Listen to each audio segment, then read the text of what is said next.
sur l'élevage bovin viande.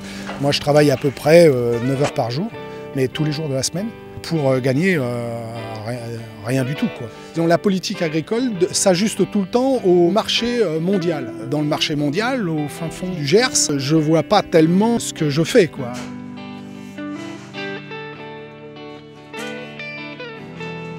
Il faut également une plus juste répartition des aides. Ce n'est pas normal que des céréaliers du bassin parisien soient assis actuellement sur des montagnes d'argent, alors que nous, dans des coins beaucoup plus difficiles, on ne soit pas aidés en conséquence. On finance des agrocarburants, on encourage ou on laisse faire une spéculation et tout ça, ça encourage la montée du prix des céréales. Donc c'est une catastrophe également pour l'élevage qui est gros consommateur quand même de céréales.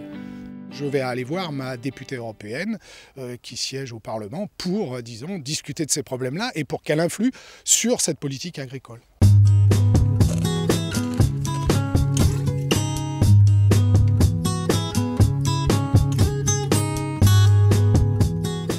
Que les négociations de la PAC là, repartent ces jours-ci et on voudrait savoir de quoi il en retourne un peu. Sur quoi vous pouvez intervenir sur la PAC? Pour la première fois dans l'histoire de la PAC, elle va être négociée avec le Parlement européen.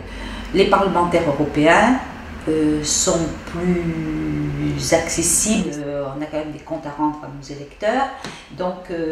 c'est pour ça que je suis là. Voilà.